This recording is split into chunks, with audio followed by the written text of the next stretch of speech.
Este é um trabalho voluntário, sem fins lucrativos, que oferece livros gravados em MP3 para aqueles que não têm condições de ler livros impressos.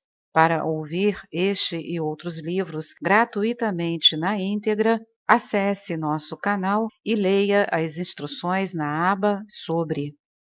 Este livro foi gravado para o uso exclusivo da pessoa com deficiência visual, não podendo ser comercializado de acordo com a Lei nº 9.610, de 19 de fevereiro de 1998. Ao terminar o ensinamento, Saint-Germain nos apresentou ao grande mestre ascensionado Lanto, L-A-N-T-O, que se havia manifestado de dentro da luz resplandecente, e em seguida aos 70 mestres ali reunidos. Lanto, voltando-se para nós, disse, abre aspas, na verdade teremos muita alegria quando estiverdes novamente preparados para colaborar no serviço consciente do glorioso trabalho que temos em mãos.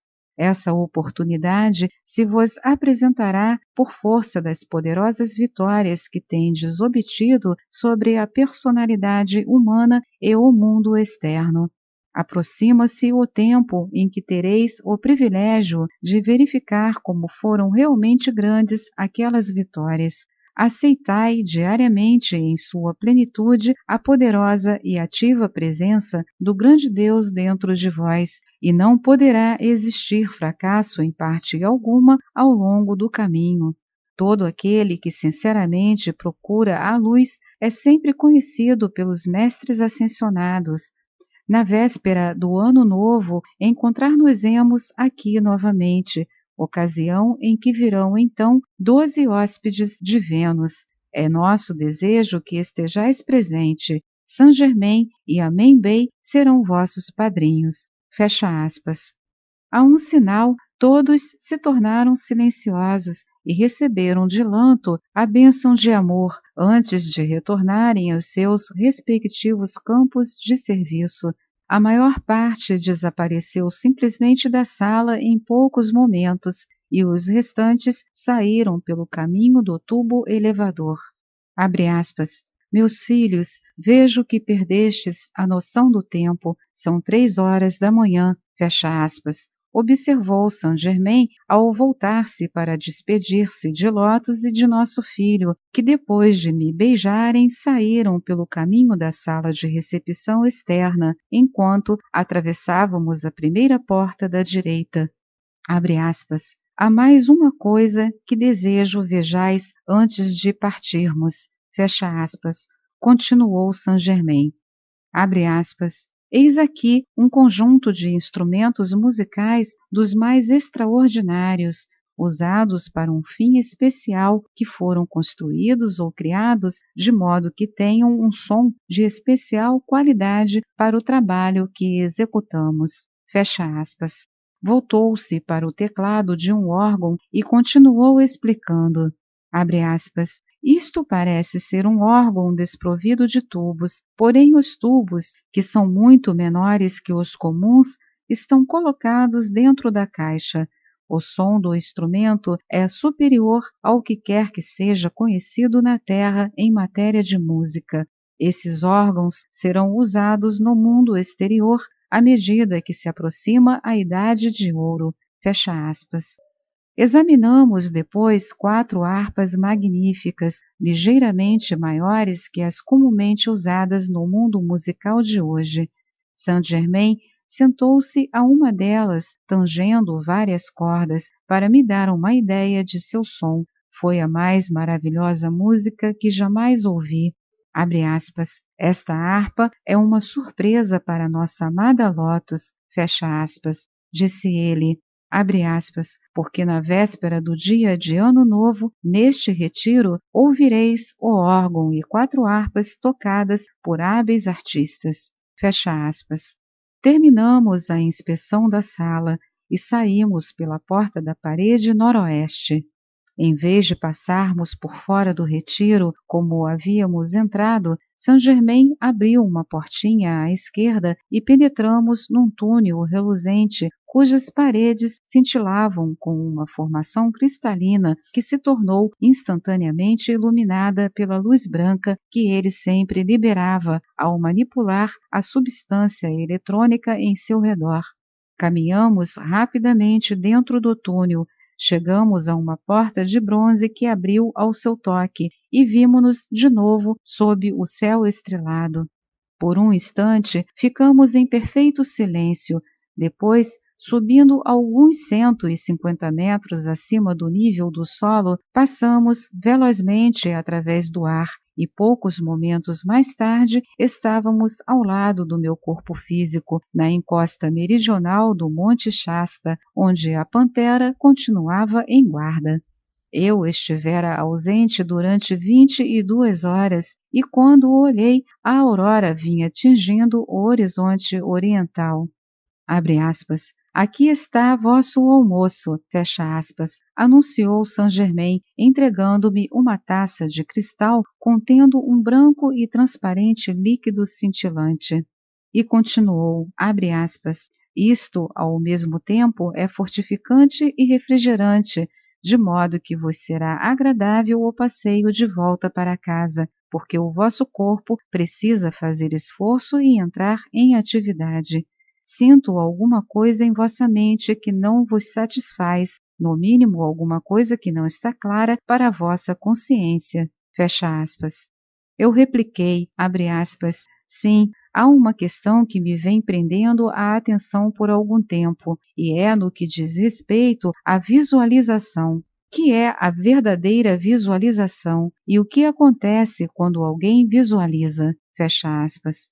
Ele respondeu, abre aspas, a verdadeira visualização é atributo e poder da visão de Deus em ação na mente do homem. Quando alguém retrata conscientemente na mente uma aspiração que deseja que se realize, está empregando um dos mais poderosos meios de trazer esse desejo à sua experiência visível e tangível. Há muita confusão e incerteza no espírito de muitos relativamente ao que se de fato acontece quando alguém visualiza ou faz um quadro mental daquilo que almeja. Em nenhuma parte do universo, forma alguma jamais veio à existência sem que alguém tivesse conscientemente mantido uma imagem dessa forma no pensamento, porque todo pensamento contém uma imagem da ideia nele contida. Mesmo um pensamento abstrato encerra uma cena de qualquer espécie, ou pelo menos um esboço, que é a concepção mental de quem emite. Dar-vos-ei um exercício pelo qual pode-se desenvolver, controlar conscientemente e dirigir as atividades da visualização para obter êxito definitivo. Há muitos degraus no processo que o estudante pode empregar a todo e qualquer tempo. A prática traz, na verdade, resultados visíveis e tangíveis quando realmente aplicada. O primeiro passo consiste em determinar um plano definitivo ou desejo a ser realizado. Isso feito, considerai que seja coisa construtiva, nobre, merecedora de vosso tempo e esforço. Examinai cuidadosamente o motivo que vos conduz a trazer tal criação à manifestação. Deve ser honesto, tanto em relação a vós como ao resto do mundo, e não um simples capricho ou satisfação de apetites dos sentidos físicos. Lembrai-vos, há uma grande diferença entre utilidade, desejo e apetite. Utilidade é o cumprimento da grande lei universal de serviço. Desejo é a atividade expansiva de Deus, por meio da qual a manifestação é constantemente mantida e é a perfeição ampliando-se a si mesma. Apetite é tão somente o hábito estabelecido pela contínua satisfação dos sentidos instintivos, consistindo em energia focalizada e qualificada por sugestões da atividade externa da vida. Certificai-vos bem de que não haja em vosso íntimo algum sentimento secreto de levar vantagem à custa de outrem. Um verdadeiro estudante, e só quem o seja tirará proveito dessa espécie de prática, toma as rédeas nas mãos e determina disciplinar e controlar conscientemente o ser inferior. Escolhe o que há de fazer ou não em seu mundo e, pelo processo de figurá-lo na mente, projeta, trazendo à manifestação um plano de vida definitivamente firmado. O segundo passo consiste em expor vosso plano por meio de palavras tão concisa e claramente quanto possível. Anotai por escrito, assim registrais vosso desejo no mundo externo, visível e tangível. O terceiro passo é cerrar os olhos e ver dentro de vossa mente uma imagem mental do desejo ou plano em sua perfeita, acabada condição e atividade. Considerai o fato de que vossa capacidade de criar e ver uma imagem dentro da própria consciência é o atributo da vista de Deus agindo em vós. A faculdade de ver e o poder de criar são atributos de vosso Deus interno, que sabeis e sentis estar sempre dentro de vós. A vida e o poder de Deus estão atuando em vossa consciência para concretizar em vosso mundo externo o quadro que vedes e sentis em vosso íntimo. Conservai-vos lembrando ao intelecto que a capacidade de imaginar é um atributo de Deus, o atributo da visão. O poder de sentir, experimentar e associar-se à imagem perfeita é poder de Deus. A substância utilizada no mundo exterior para dar forma ao vosso quadro e ao vosso plano é pura substância de Deus. Deveis então saber que Deus é o autor, a ação e o ato de toda forma e empreendimento construtivo sempre lançados no mundo da manifestação. Quando empregardes integralmente o processo construtivo, é impossível que o vosso plano não venha a realizar-se em vosso mundo visível. Lede vosso desejo ou plano tantas vezes por dia quanto possível, e sempre antes de vos recolherdes ao leito, porque ao dormir logo depois de mentalizar o quadro, permanece na consciência humana uma forte impressão que não é perturbada durante algumas horas, tornando-o em condições de ser intensamente lembrado da atividade externa e permitindo seja gerada e acumulada a força que o impelirá para a experiência da vida exterior. Por esse modo, podeis introduzir qualquer desejo ou imagem na consciência quando ela penetra no grande silêncio durante o sono. Aí carrega-se com o maior poder e atividade de Deus que está sempre dentro do coração do grande silêncio. Em circunstância alguma deveis comentar, seja com quem for, o vosso desejo ou o fato que estiverdes visualizando. Isto é imperativo.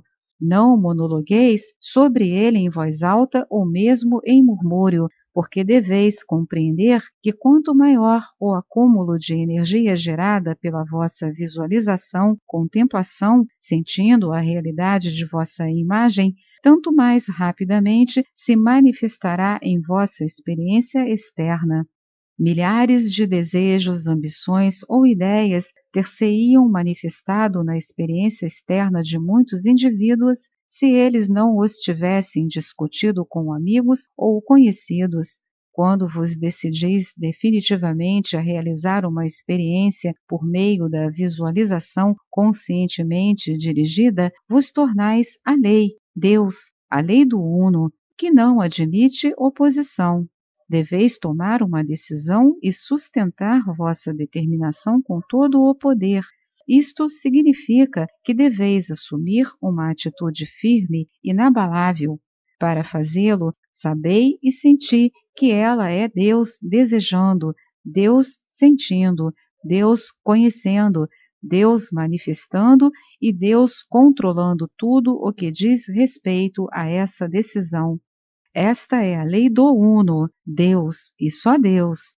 Até que isto seja plenamente compreendido, não podeis obter e nem obtereis nunca vossa manifestação, porque no momento em que entra um elemento humano, estais tirando-a das mãos de Deus e, consequentemente, não pode expressar-se, pois que estais neutralizando-a pelas concepções humanas de tempo, espaço, lugar e mil e uma outras condições imaginárias que Deus não reconhece.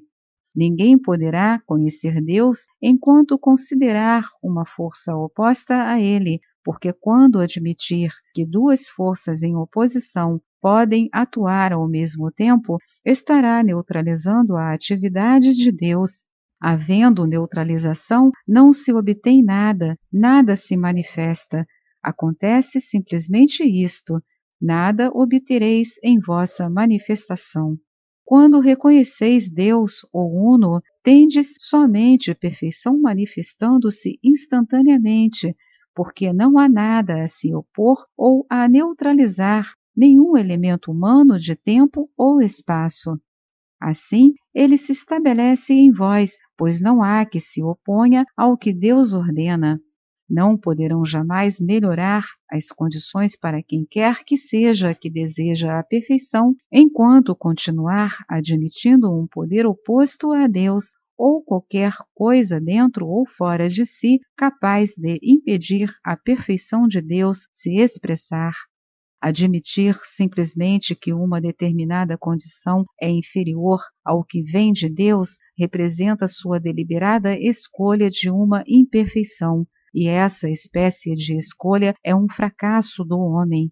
Tal escolha é deliberada e intencional, porque ele é livre, em todos os momentos, para escolher, para selecionar seus pensamentos. Acontece, porém, que conceber um pensamento ou quadro de perfeição não necessita mais energia do que conceber um de imperfeição. Portanto, essa escolha deliberada de uma condição imperfeita implica o que se chama queda do homem. Sois o Criador localizado para planejar e criar a perfeição em vosso grupo e lugar que ocupais no universo. Se a perfeição e o domínio devem ser expressos, deveis conhecer e admitir apenas a lei do Uno. O Uno existe e controla completamente em toda a parte no universo. Sois a autoconsciência de vida, a una presença suprema da grande chama de amor e luz. Sois vós somente o selecionador, o decretador das qualidades e formas que desejais derramar em vossa vida, porque sois o único agente de energia de vosso mundo e de tudo o que ele contém. Quando pensais ou sentis, parte de vossa energia de vida sai para sustentar aquilo que criais. Lançai então fora da mente toda a dúvida ou medo de efetuar o que estáis imaginando. Se qualquer um desses pensamentos ou sentimentos, que em uma última análise não passam de emanações humanas desprovidas de perfeição, vem ter a vossa consciência, deveis substituí-lo instantaneamente pelo reconhecimento integral do vosso próprio eu e de vosso mundo como vida de Deus, o Uno. Além disso, permanecei completamente despreocupado acerca do ideal que formulastes, a não ser durante o tempo da visualização. Não fixeis na mente prazo para resultados, exceto para reconhecer que só existe agora o eterno presente. Adotai essa disciplina, praticai-a e podereis manifestar um irresistível poder em atividade que nunca falhou e nem poderá falhar. Lembrai-vos sempre de que sois Deus idealizando e visualizando, sois Deus inteligência dirigindo, sois Deus poder impulsionando, é vossa substância Deus sendo acionada. Quando vos convenceis disso e contemplais a sua plenitude muitas vezes, tudo no universo se precipita para realizar vosso desejo, vosso comando, vosso quadro mental. Ele é todo construtivo e de acordo, portanto, com o plano divino original para uma vida autoconsciente. Se nosso lado humano concorda realmente com o plano divino e o aceita, não pode sobrevir tal coisa como atraso ou fracasso, porque toda energia tem em si a qualidade inerente da perfeição e se apressa em servir ao seu Criador. Perfeição é a única predestinação que existe. Pelo fato de vosso desejo ou quadro mental ser construtivo, sois Deus vendo seu próprio plano. Quando Deus vê, isso constitui decreto ou ordem irrevogável para que apareça imediatamente. Na criação da terra e dos sistemas de mundos, Deus disse: faça-se a luz, e a luz apareceu. Não foram necessários eões de tempo para criar a luz. O mesmo Deus poderoso está em vós agora, e quando vedes ou falais, é seu atributo da visão e da palavra que está atuando em vós e através de vós. Se vos compenetrais do que isto realmente significa, podeis comandar por seu pleno poder e autoridade, porque sois sua consciência vida, e só a própria consciência de vossa vida pode ordenar, imaginar ou desejar um plano perfeito e construtivo. Todo plano construtivo é seu plano. Por isso, sabeis que Deus está em ação, comandando. Que este desejo ou plano se realize agora, e está feito. Fecha aspas. A essa altura, Saint-Germain acabou de falar e, lançando-me um sorriso de adeus por algum tempo, desapareceu de minha vista. Voltei os passos para casa, com a pantera trotando a meu lado. Ela estivera 24 horas inteiras sem comer. Logo depois, partiu depressa através da mata e desapareceu na floresta espessa. Continuei meu caminho e cheguei em casa às 11 horas da manhã, passando o resto do dia tentando compreender toda a importância daquilo que eu tivera o privilégio de experimentar e considerando que todo o conceito do meu mundo mudara tão inesperadamente. Esta é mais uma edição do canal Livros Falados Voz Humana. Que o bem, o bom e o belo se multipliquem em benefício das criaturas.